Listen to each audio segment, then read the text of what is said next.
Pantalla global.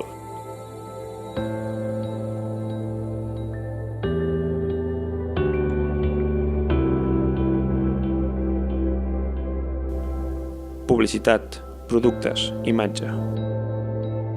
La pantalla s'ha convertit en una poderosa eina comunicativa. La publicitat arriba directament a les llars dels consumidors i allà on van gràcies als dispositius mòbils.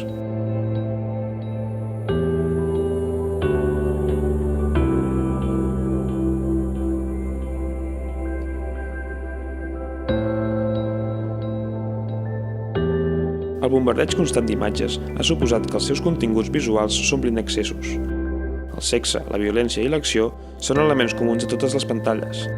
Ha arribat un punt en què els excessos estan integrats en la majoria de productes audiovisuals.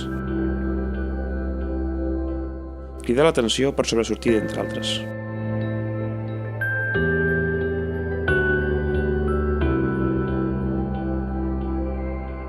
Privacitat. Un concepte que es difumina en l'explosió de les xarxes socials. Les pantalles són a tot arreu i mostren aspectes de la vida privada. El panòptic de la pantalla vigila el ciutadà, mentre ell vigila la resta. On està el límit entre vida privada i pantalla totalitària? Pantalla pot esdevenir sinònim de control. Pantalla i joc han anat de la mà des dels inicis. Han canviat les interfícies de control d'interactivitat, però no les pantalles on es desenvolupen els jocs en si. Les pantalles són capaces de crear mons dins d'un imaginari il·limitat. La pantalla fa veure coses més enllà de la realitat. És capaç de crear una realitat augmentada en què converteix l'usuari en un ésser a mig camí entre la realitat i la hiperrealitat.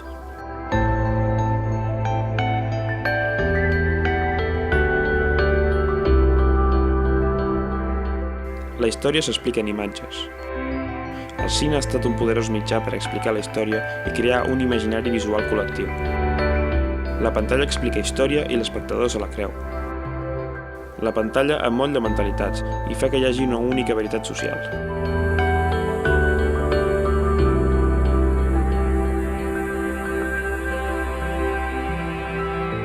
La política s'exerceix a través de la pantalla, convertint-la en un artefacte polític i ideològic. El cine, la publicitat i la història nodreixen la política i l'amplifiquen en nous plans. Les xarxes socials, Twitter i les noves formes de comunicació digital reconfiguren la política i la manera en què s'exerceix i s'influeix.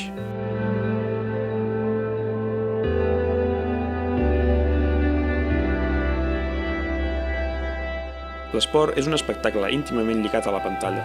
Gràcies a aquesta, els esportistes són magnificats fins a la categoria de déus, els quals interpreten un guió, un dramatisme i tenen una posada en escena que serveix d'entreteniment a l'espectador.